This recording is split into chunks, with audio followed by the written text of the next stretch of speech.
3 centuries ago, off the coast of Cartagena, the Spanish galleon San José exploded in fire and fury. Since then, empires, nations, billionaires, and treasure hunters have fought. You won't believe who truly controls the holy grail of shipwrecks. I'm Arturo, and this is Latin Lore, from Latin America's history to mysteries and true crime to local legends whispering Latin intrigue. Hit subscribe. Fresh revelations drop every week, ready for your next campfire debate. They say gold does not rust. It gleams in the dark like a stubborn sun. It waits without decaying, and it calls to the kind of men who swear they are immune to the call. But in the Caribbean night of June the 8th, 1708, even gold learned what fear is. A crimson flag climbed the mainmast of a Spanish galleon, the San Jose, and the Count of Casa Alegre, captain, guardian, gambler against fate, ordered his helmsman to turn toward danger.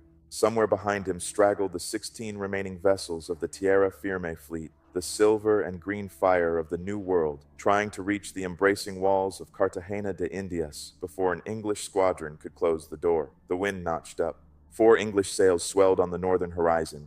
Cannons were run out, the sea inhaled. At sunset, the most ruthless brawlers found each other. HMS Expedition, 70 guns, Commodore Charles Wagner at her heart, and San Jose, 62 guns, Casa Alegre at her soul. They crossed and recrossed like duelists, trading broadsides so close that iron slugs pulverized wood and bone in the same splintering burst. Night fell. Sulfur stung the air. Commands turned to bellows, bellows to screams, and the smoke swallowed the screams. Then a deeper sound rose from inside the San Jose, a bass note of catastrophe. The English felt the heat on their faces. Flames licked the rigging. Somewhere below, powder kissed spark, and the galleon's spine snapped with a roar. Silence arrived, as if the sea herself had placed a finger to her lips. When the smoke thinned, no ship remained, only shattered timbers, clinging buoys, and a golden rumor sinking into black water. It went down fast, as if hurrying to keep a secret. Commodore Wagner, who had aimed to take Spain's richest prize alive, took no victory that night. As the flagship, the San Jose carried far more coin and contraband than any merchant in the convoy. In minutes, she became a tomb for nearly 600 souls, Casa Alegre among them, and a vault for 7 to 12 million pesos in silver and gold, emeralds and pearls. A trove so swollen that European wars might have tilted on its axis had it reached Cadiz. The bed of the Caribbean for once was richer than any palace. Centuries later, the wreck still glinted, not merely in the dark, but in the mind. Gold does not oxidize, nor does the desire that hunts it. From Columbus and Cortez, who were said to have confessed the disease of the heart that can only be cured with gold, to Garcia Marquez, who imagined a man salvaging the San Jose so his beloved might bathe in showers of coins, the legend never stopped breathing. It grew fatter with every failed expedition and every whisper that the holy grail of shipwrecks was almost within reach. And because no complete manifest has survived, its value remained an incantation. Perhaps more than $10 billion today, possibly less, maybe everything you can imagine and a little more. On December 4th, 2015, a short modern spell was cast into the ether. A tweet the president of Colombia, Juan Manuel Santos. Great news, we found the galleon San Jose. The next day, in Cartagena, he called it Humanity's Great Discoveries, promised a museum, and refused to say its location. Coordinates, partners, plans classified. The sea loves a secret, and now a nation did too. Santos, a sailor in his youth and a negotiator in office, was balancing 2 dreams: to end a half-century war with the FARC and to raise the most legendary ship in the Americas. He won a Nobel for the first. The second would soon summon ghosts. Because gold does not rust, but laws do, and so do borders, and so do claims. Spain stepped forward first, reminding the world of sovereign immunity. A warship is forever the flag it flew. If not friendly, warned Madrid, then legal. Voices rose from other corners of the empire and the earth.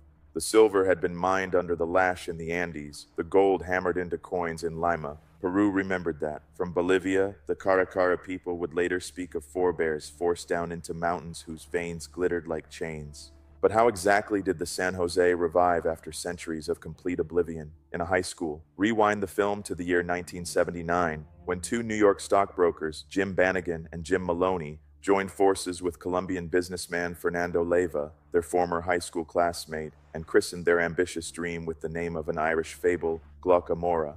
Investors clustered around the firelight. Among them were Michael Landon, famous for Little House, and Watergate's John Ehrlichman, while a U.S. Navy veteran, Bob Smith, took charge at sea. Colombia's Maritime Authority granted a permit to comb a zone determined by Glaucomora historians and navigation experts off Cartagena. In late 1981, they placed their faith in a tourist submarine, the Auguste Piccard, absurd and perfect for the role. Its side-scan sonar caught an elongated shadow about 200 meters deep, draped over a ledge like a sleeping whale. The crew returned again and again. Once, when they surfaced, a piece of ancient wood protruded from the propeller shaft like a toothpick in a god's jaw. An archaeologist on board said the timber matched late 17th century shipbuilding.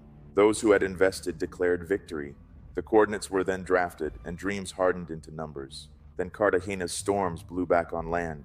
A meeting in Bogota turned sour over percentages. Glaucomora expected an even split with the government. The government's pen sliced the pie to a quarter. Warren Stearns, the Chicago financier at the head of the investors, balked, darkened the room, and hinted that their reported coordinates were not exact after all.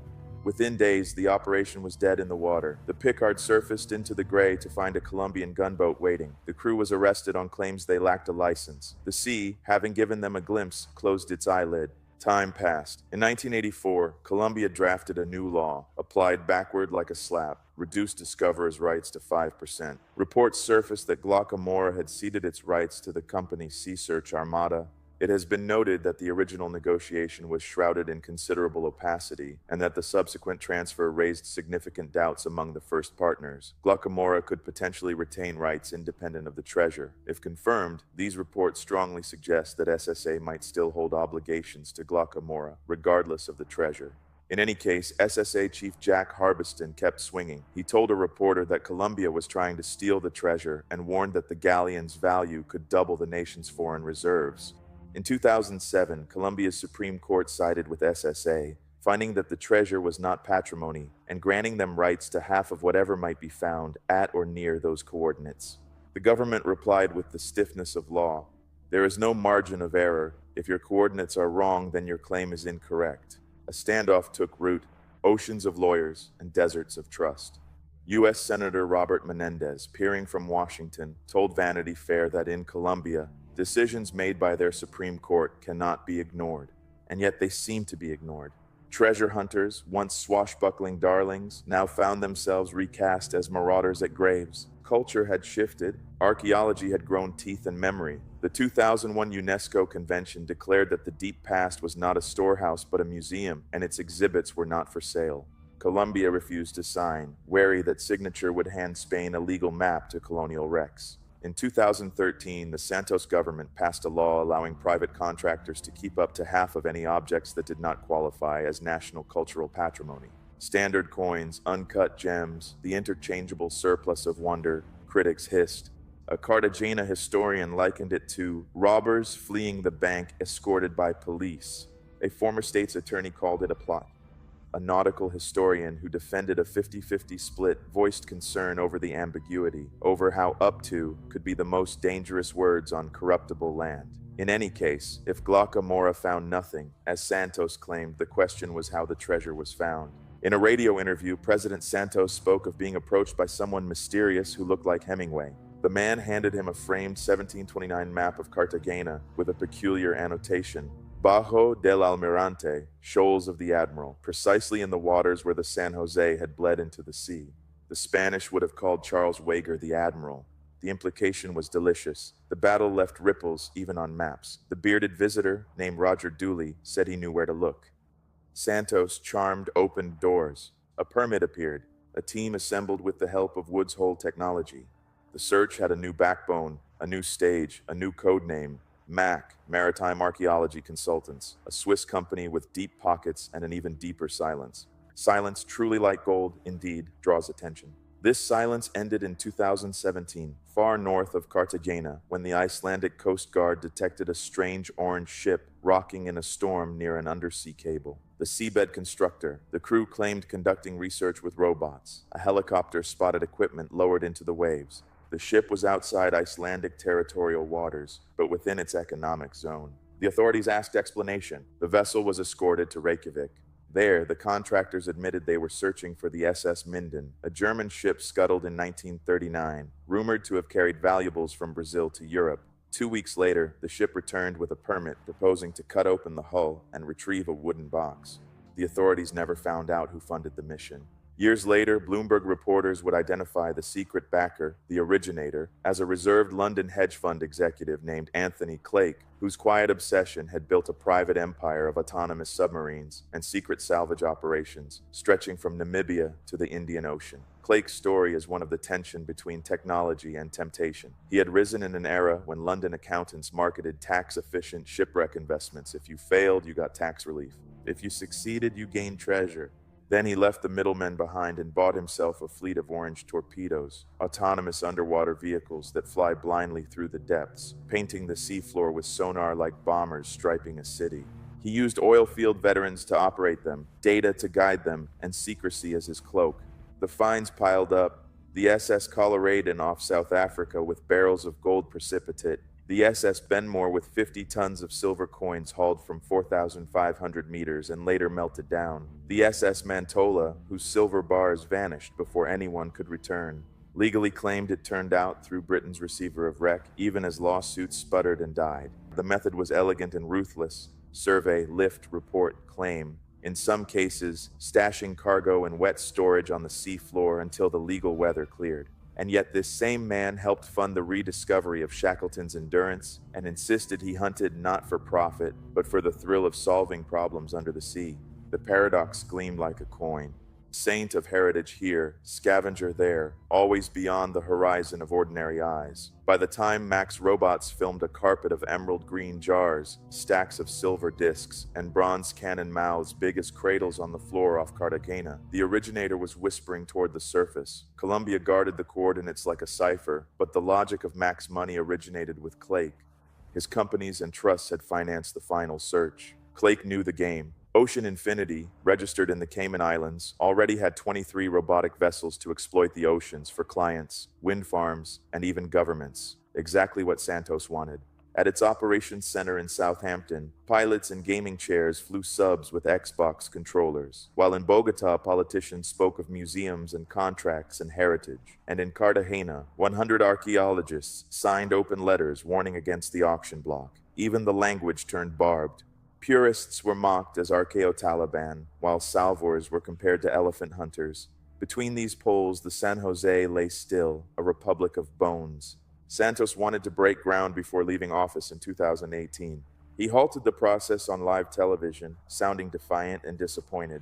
He revealed the names Mac, Woods Hole, Dooley, and said the excavation would wait. Critics exhaled, others fumed. Journalists in Spain chased the corporate shadows, found Cayman footprints, and conjured rumors that men like Tony Blair had whispered over the deal, a rumor his office fiercely denied as fabrication, which it remains without proof. They call it wet storage. The phrase sounds innocent, almost sterile, but in the dark language of the depths, it means something else: hiding treasures beneath the sea by moving them.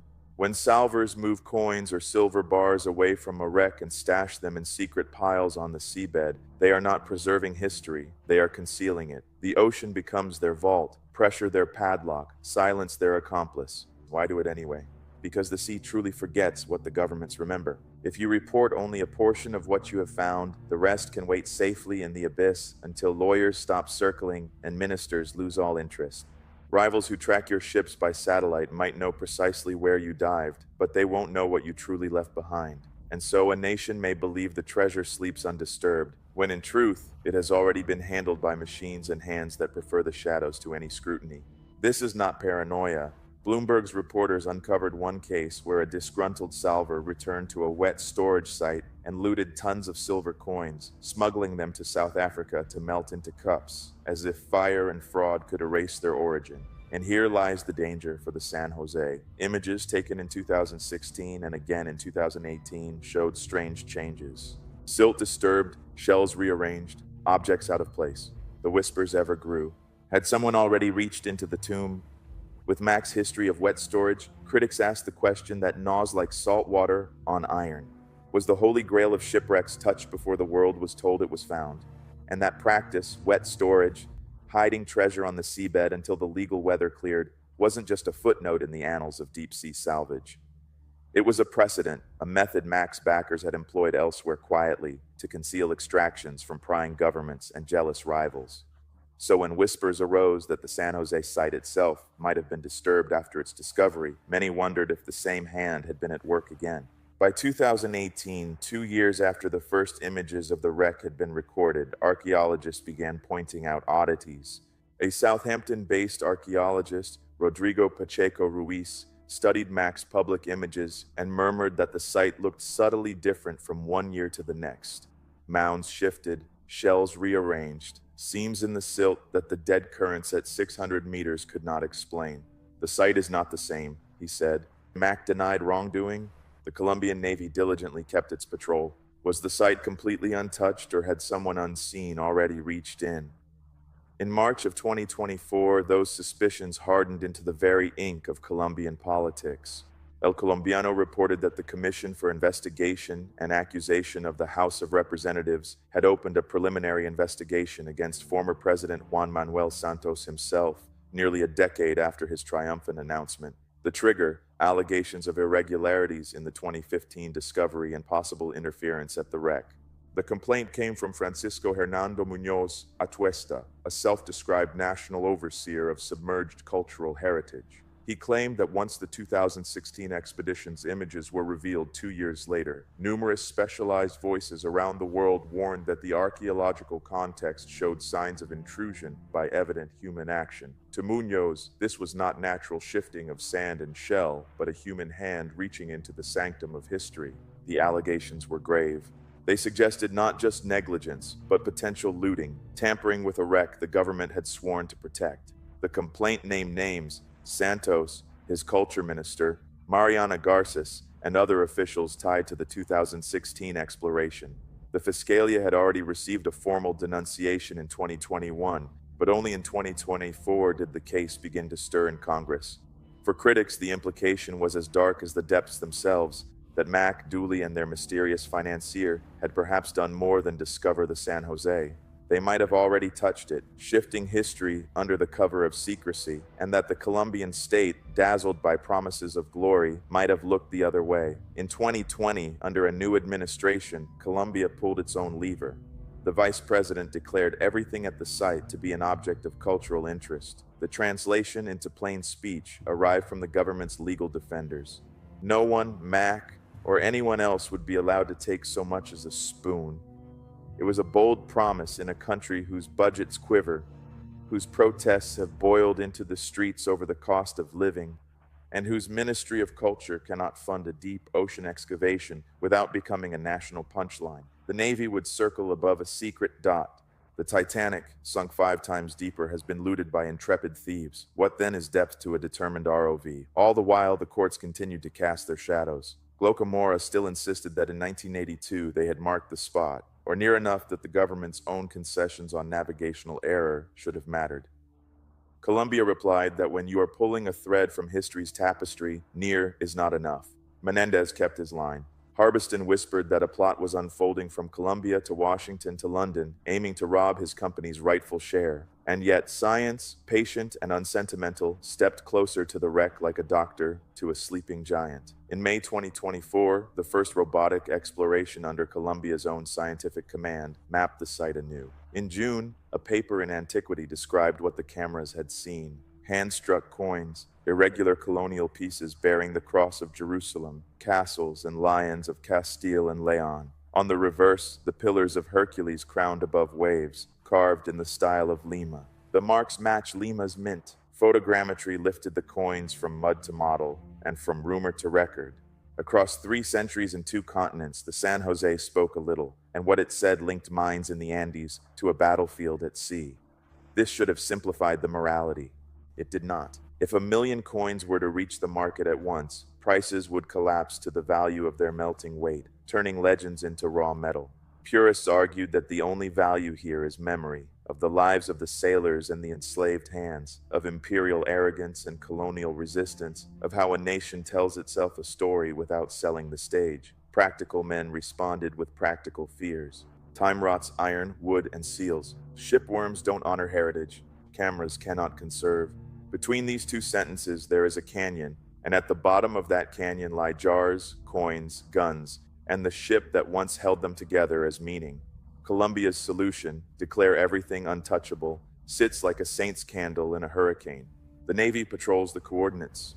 The president's ministers boast of recovery by 2026, even as they count pesos and voters. The Minister of Culture says the intention is to raise the San Jose within that horizon, and that Mac would not claim coins as spoils, but work for a service fee, since the contents are now classified as national heritage. Even this produces friction. Who pays? Who preserves? Who narrates? In a courtroom in London, Clake's companies are litigating over the silver that was lifted from India's dead. In Cyprus, laws tighten against private treasure. In Southampton, operators slide joysticks and stare into the smallest rain of silt across a clay amphora. Nothing is simple when a myth must pass through accounting. So we circle back to that night in 1708. Casa Alegre believed that if he could get his fleet into Cartagena's harbor, he could save lives and fortunes and the Spanish war chest. Wager believed that if he could take the flagship, he could pour New World wealth into British war coffers. Both were right and both were wrong, because history's math is bloodier than profit and loss. A ship exploded, a silence descended, and for 300 years, men with maps, lawyers, and robots have tried to break the seal. Some approach as scholars, some as pirates, most as both. Consider how the modern cast mirrors the old. A white-bearded figure steps from the shadows, map in hand, promising an answer. A leader, half enchanted and half calculating, makes a bet. A hidden financier assembles a clandestine fleet. Rivals claim, "We were there first," and hold up coordinates like talismans. A judge scribbles a ruling that ripples only so far into the dark. To read the saga is to hear dialogue across centuries. Garcia Marquez might have invented these characters, but they are real, and they keep coming. What then truly belongs to whom? Spain can claim a flag's ghost. Colombia can claim both a land transformed into sea and a people's story. Peru and Bolivia can claim the mountains that blinded their sons blind. A corporation can claim a contract's footnotes. A hedge fund can claim risk. An archaeologist can claim method. And the sea can indeed claim everything, because nothing living can truly stay where the pressure utterly crushes sound, and because the sea simply does not care, and because indifference is the purest form of sovereignty. Treasure hunting was once considered glamorous, but is now condemned as desecration. Yet the lesson of San Jose is remarkably sharp. Wealth makes men argue like theologians. What is treasure if not a belief? On the ocean floor, a coin is pure metal. In a display case, it is a relic. At an auction, it is a prize. In a story, it is a curse. The same object, four different faiths. Meanwhile, Glocamora's work, within the agreed margin of error, continues to haunt the records. Was it indeed wreckage from the battle? A cannon here? A pile of wood over there? A shadow shaped like a bow? The government once hired a notorious American salver to check the site. A man later jailed for refusing to reveal the location of millions in U.S. gold. Hardly an exemplary witness. The truth is like a school of fish. It just scatters when chased. Perhaps the bow of the San Jose broke off and buried itself in coral. Glocamora may have indeed found fragments. What truly matters is not the exact point on the map, but that Glocamora resurrected the San Jose from oblivion and came close enough to fulfill its contract and gift us the dream. In Lima in 1707, a mint worker hammered a planche under a die and turned silver from a mountain into a symbol: Jerusalem cross, castles and lions, pillars and waves. That coin passed through hands and holds and hearts, then went down with a scream. 3 centuries later, a robotic eye sees it again. Scientists take 1,000 pictures and stitch them into a model, and for a moment, time is also a coin. 2 faces, 1 image. The Latin American Post remarked at the time that these marks fix a fragment of history: the mines, the mint, the ship, the sea. It is not ownership. It is original. It is the very beginning of an answer. Anthony Clake says he doesn't do it for a living, that the puzzle draws him more than the profit, that he has taken part in perhaps 30 salvages overall. He might be telling the truth. The sums he plays with at his day job really do dwarf any haul from the deep, but his own former collaborators named the real illness: treasure fever. Once you learn you can reach across centuries, touch history, and maybe come away with a glittering handful, your pulse never returns to resting.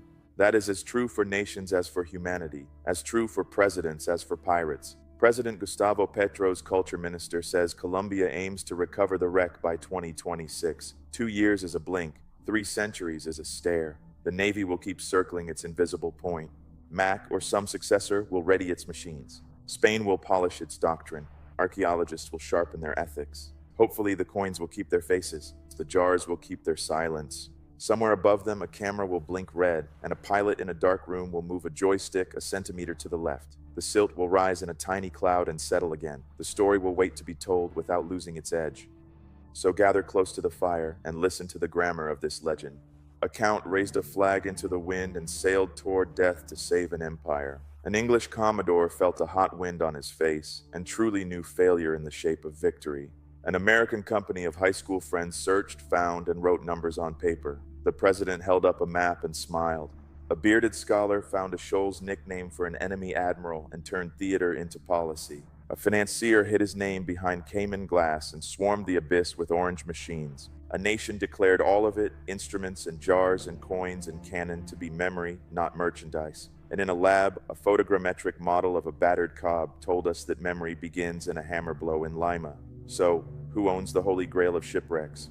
The most accurate answer is unsatisfying and therefore honest. It owns us. It owns our lust and our pride, our laws and our lawsuits, our letters and our leaks. It encompasses presidents' legacies, investors' fantasies, scientists' patience, and lawyers' precision. It teaches the hard lesson that history is most dangerous when it is also beautiful. And it owns the quiet knowledge that gold does not rust, but everything else does. Wood, oath, and empire itself. Even justice, if left in the brine too long. On a blackened night off Cartagena, a red flag climbed a mast, and the sea swallowed a kingdom's heart. In its place, the sea left a story and a test. Will we treat the bones and the coins as a mirror or a market? Will we raise the wreck for the living or strip it for the rich? Will it be complete, or is the wet storage already keeping riches for some? Please listen. The waves against the hull are saying the same thing they have always said to men with maps and torches. Come closer, they whisper. Come closer and see your reflection, then decide what it is worth to you and what you are worth to it. Ultimately, the unseen financiers and their robotic squadrons have already redrawn the map of what is possible at sea. The politics and the passions run hotter than a powder room below decks, and even a single coin can point a finger straight back to the Andean heart of empire. The rest, like the night of the battle itself, remains smoke and thunder and the soft metallic chime of something bright settling into silt. Thanks for trekking the hidden trails of Latin America with me. If tonight's story unsettled you, subscribe and ring the bell, because Latin America's darkest stories are far from over.